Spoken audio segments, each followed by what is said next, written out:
Do you want to come behind the scenes with me and help share a message with the potential to change thousands of lives? In case you missed it, I've created an exclusive book launch team to help spread the word about my new book, 2 Weeks Notice. Find the courage to quit your job, make more money, work where you want, and change the world. In fact, it's the step-by-step guide I wish I had when I decided to stop being the corporate yes girl, and I wanted to put everything I've learned building an 8-figure online business into this book so I could help others do the same.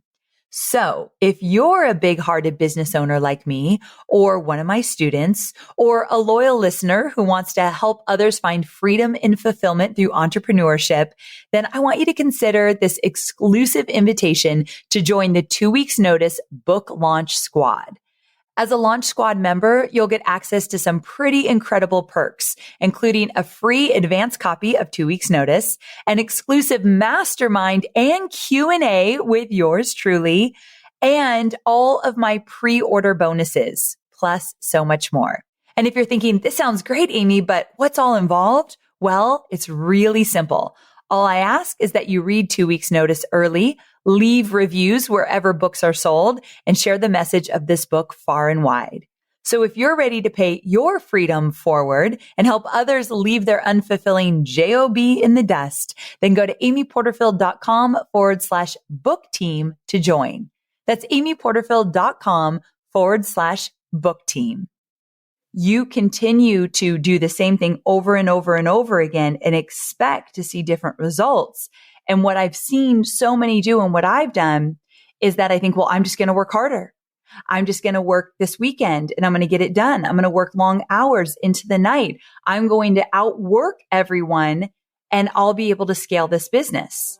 Well, I think sometimes that actually can work for the short term until you hit absolute burnout and now you're no good to anyone and you can't even get out of bed. So just working harder does not work. That is something I have learned over the years. I'm Amy Porterfield, ex-corporate girl turned CEO of a multi-7-figure business. But it wasn't all that long ago that I lacked the confidence, the budget, and the time to focus on growing my small but mighty business. Fast forward past many failed attempts and lessons learned, and you'll see the business I have today. One that changes lives and gives me more freedom than I ever thought possible. One that used to only exist as a daydream. I created the Online Marketing Made Easy podcast to give you simple, actionable, step-by-step strategies to help you do the same. If you're an ambitious entrepreneur or one in the making who's looking to create a business that makes an impact and a life you love, you're in the right place, friend. Let's get started.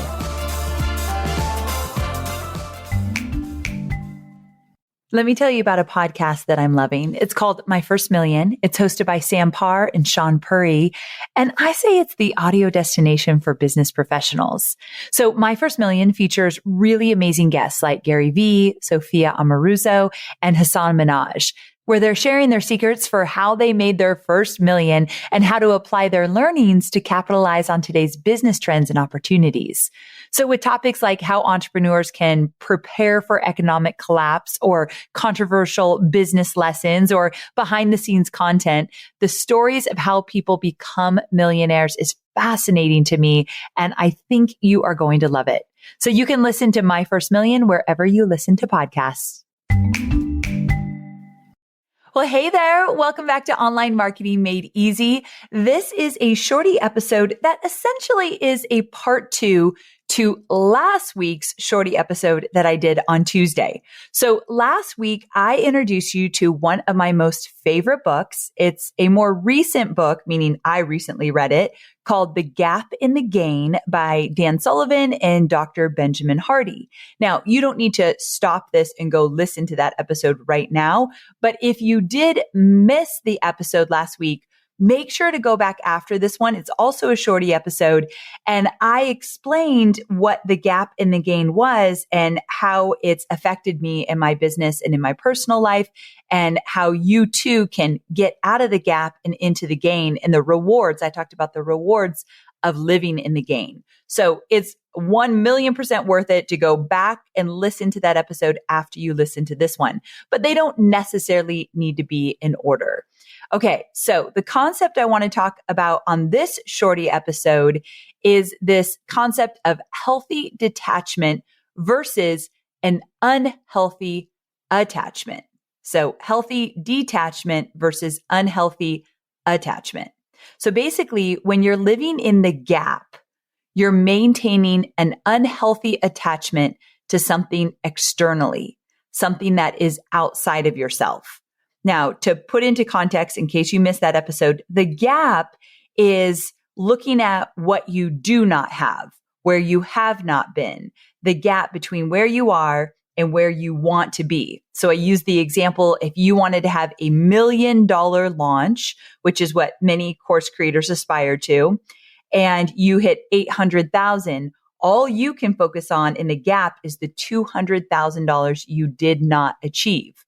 Whereas when you move into the gain, you start to focus on the $800,000 you did generate. And with that, you start to look at how you did that, how you could do more of the good that got you there and really stay in this zone of opportunity. And it absolutely changes your perspective because now you are in control. You are measuring from where you've been to where you are, and you're finding more ways to keep moving forward, but by using what already worked. Instead of saying, I didn't do it, I lost, I'm a loser, I haven't reached my goals, all the negative stuff that we could absolutely say to ourselves. So with this idea of staying in the gap, only looking at what you didn't achieve, what you do not have, in the book, they talk about this as being an unhealthy attachment to something external. It's almost this idea that you want to avoid something or you absolutely must accomplish something. Otherwise, you won't be happy. So you have to avoid something or you have to accomplish something or else you are not happy. You'll constantly be aiming for something that may be unattainable because you're spending time in the lack. And when you're in lack, we're blocking ourselves from all the opportunities that could happen for us. Now, on the flip side, when you're living in the gain, you have a healthy detachment from accomplishing something outside of yourself. And instead, you feel a deep sense of harmony and connection to what you're wanting to achieve. But you know that you don't need to achieve it to feel happy, successful, and complete. Instead, you'll be grateful for the journey and how far you've come. And if you listen to the last shorty episode, this probably sounds familiar to you because when you remove the unhealthy attachment, you create a healthy detachment, knowing that you're motivated intrinsically and that whatever you achieve will be celebrated. When we do this, we open up room for creativity and new possibilities and outlooks to present themselves to us. But I want to be clear, just because you're fostering a healthy detachment does not mean that you don't have a strong desire to succeed. You don't need to throw that out the window in order to make this work. Trust me. I want to share a little bit about what I talked about last week, but I recently just finished the Digital Course Academy launch. And even before it started, I felt really good about the outcome. And the outcome hadn't even presented itself just yet. And as we got going, I felt at peace. The first few days of that launch, we set daily goals for our launches and we were behind. So the first few days, like 3-4 days in, we were behind in terms of where we needed to be in our goal and what felt like a pretty good stretch behind. Like I was thinking, holy cow, I'm not really sure how we would make this up. But I still, and I can prove this if you were able to talk to my coach and to some of my team members, because I voiced this in the moment, I felt a sense of calm. And I felt that sense of calm because I've been practicing living in the gain. And I knew that no matter what I was going to end up with at the end of that launch, I was still happy. I was still safe. I was still secure. I still had a track record of success in my business. So no matter what that number was going to be at the end of this launch, I felt a sense of calm and peace. And I know it came from this healthy detachment. I wasn't as tied to that end number as I had been in previous launches. And let me tell you, my friend, that changed everything for how I showed up during the launch. And I believe I showed up as my very best self. And I can't say that for 2021. Last year, I didn't learn the gap and the gain yet. I wasn't in a place of gain. I was absolutely looking at the gap. And I struggled to show up during that launch as my authentic self. I felt really defeated and low vibe and just like trudging along. I did not feel that at all this time, even when we were behind in our goal. So we want to avoid unhealthy attachments, including to numbers that we literally made up as a goal. But how the heck do we do that? So unhealthy detachment can be almost obsessive. Have you ever felt that way? And cause us to hold on to something so tightly, even when it's not working. I did an episode where I talked about white knuckling. And I'll post a link to that episode in the show notes of this one. But white knuckling is holding on so tight that you literally, again, become obsessed with it. And when it's not working, you hold on even tighter, which does not help anything. Einstein said it so many years ago, and it remains true, that we cannot keep doing something over and over and expect different results. And as entrepreneurs, we cannot, I repeat, cannot keep doing the same things we've been doing, just harder in order to scale our businesses. And so when you think about not hitting goals in your business or being obsessed with a number or going after something so hard that you're holding on to it, white knuckling it, you continue to do the same thing over and over and over again and expect to see different results.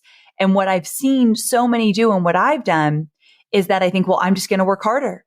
I'm just going to work this weekend and I'm going to get it done. I'm going to work long hours into the night. I'm going to outwork everyone and I'll be able to scale this business. Well, I think sometimes that actually can work for the short term until you hit absolute burnout and now you're no good to anyone and you can't even get out of bed. So just working harder does not work. That is something I have learned over the years. So I'm going to give you another example. So this example is about how it's looked in my own business. Years ago, I had two programs, Courses That Convert, which was sold separately from another course I had called Webinars That Convert. Shout out to my OGs that had either of those programs. And I was proud of these digital courses and had poured my heart and soul into them. But there was this big problem. We started to notice that my students would buy one of the courses and always need the other to truly succeed in creating a comprehensive online digital course business. So with Courses That Convert, you wouldn't know how to launch it. With Webinars That Convert, you'd know how to launch, but you didn't have anything to launch. So I could have certainly just been attached to keeping them separate and done more and more marketing to try to get my students to purchase that second course because the courses were selling well. That was not the problem. It was the feedback I was getting. And I think about my courses, this is so silly, but like I've birthed these babies. Like when you create a course, you know how much goes into it, especially when you launch it over and over again, it becomes part of you. And I had worked so hard on creating them and bringing them to life. So I felt very attached to these two individual courses. So for years, I just went on with having two different courses and having people be very frustrated that they had to buy the other to get the results that they wanted. And then I realized, wait a second, there's a different way that I could look at this. I didn't realize I had an unhealthy attachment to these courses, but the healthy detachment would have looked like this. I wonder what would happen if I combined these two topics. I wonder if I could make something even more spectacular. I wonder if I could grow my business if I was able to create a signature course where it was a one-stop shop for creation and launching. And then I started to realize, wait a second, I could simplify things in my business and in my marketing. And most importantly, for my students, they'd have everything they need in one place, not to mention make it easier for me to organize the course and update the course and market the course in my business. And from that moment, when I allowed myself to stop white knuckling, stop putting my foot on the ground and saying, no, these are two different courses. I'm going to stay with this. They're good courses. They're making lots of money. They're getting people results in different ways, but not the way I wanted them to get results. They had to buy the other courses to get the end result. And I didn't like that. And my students didn't like that. So I let go. I was no longer attached to these specific courses, which sounds so silly, I know, but it was very true. And I let go and I said, okay, I'm going to create one course. And that's where Digital Course Academy was born, because I had a healthy detachment from the outcome I was going for, but still had a strong desire to succeed. Now, what if I had an unhealthy attachment or kept that unhealthy attachment to what I already created in these two courses? What if I just kept doing the same thing over and over again without rethinking the approach, allowing for some new ideas? I probably would be very much struggling in my business because those courses would have eventually fizzled out with my negative vibe around it. And with my students getting discouraged, there's no way that would have allowed me to scale my business. And my revenue definitely would have struggled overall. When we have a healthy detachment coupled with a strong desire to succeed, we start to welcome new ideas and new possibilities. Here's another example. The first year that I ever hit $1 million in my business, I shared it publicly. What you might not know is that I actually had an even higher goal than that in my business, and we didn't hit it. But I was living in the gain and didn't even know it back then. And I knew that if I stayed in the gratitude and appreciation for what we had made, we could only go up from there. Well, I shared that I had hit $1 million in my business publicly. And Brooke Castillo, who is the creator of the Life Coach School and a dear friend of mine, before I knew her, she had heard me share how I had made $1 million in my business. And the way she tells the story is she was blown away by the fact that an online business could make $1 million. Now, because Brooke, I think from birth, has been open to possibilities and has a very healthy detachment to all things, she was able to go in and say, okay, well, if this girl can do it, then I can do it. But she didn't stop there, because the last I heard, I think she said she had made $42 million in her business last year. She was actually aiming for 50, but she made 42. Now imagine making $42 million and being really mad that you missed it by 8 million. You missed your goal by 8 million, and like stewing in that 8 million versus the $42 million she made. Now, Brooke didn't stew in it. Brooke celebrated every $1 million that she made. But isn't it interesting that I shared something that gave somebody else this idea, like, wait a second, if she can do it, so can I. And then she blows me out of the water. Like, we joke about it all the time. That's incredible. $42 million year. And I have no doubt she's going to hit that goal of $100 million.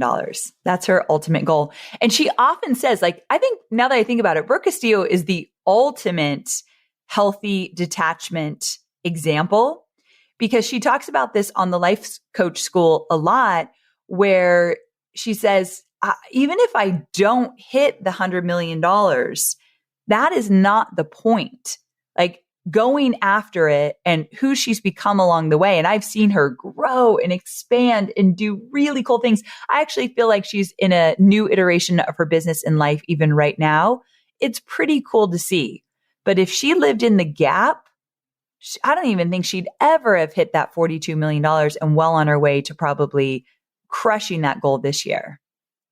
Okay, so now it's your turn.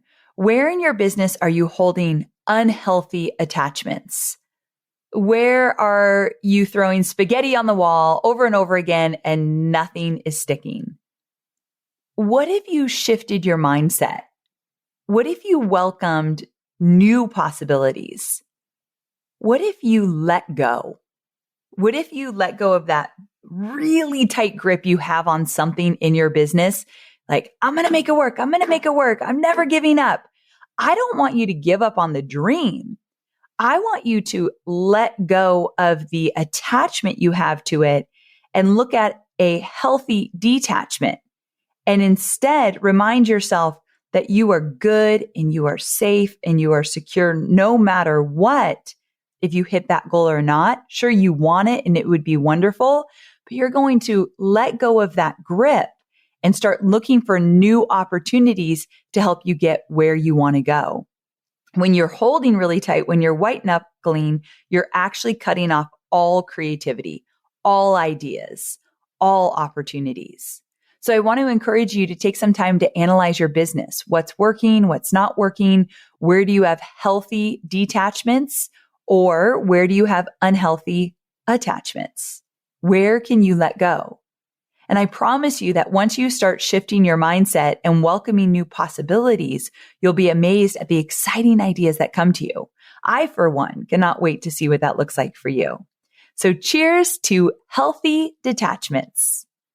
All right, my friend, I hope you loved this episode. Go get the book, The Gap and the Gain. They'll get into this concept even more. And if you would be so kind, will you leave me a review on any platform that you listen to this podcast? It helps me reach even more people who haven't yet found this podcast that can get a lot of value from it. So I'd really, really appreciate it. If you love this podcast, please leave me a review. I read every single one of them. All right. Have a wonderful day. And thanks so much for tuning in. I'll see you on Thursday, same time, same place. Bye for now. Creating great customer experiences starts with having a full picture. And having the full picture starts with having teams that are connected. HubSpot helps your team feel so connected that they can finish each other's sales pitches. Yeah, that kind of connected. HubSpot CRM, or Customer Relationship Management Platform, is carefully crafted from the ground up. That means that it's designed to unite your data and apps and teams in a single, easy-to-use system. And you know how I feel about systems. So instead of wasting valuable time tracking down information, your teams can spend their time having conversations where it matters most, with your customers. So learn how HubSpot can help your business grow better at HubSpot.com.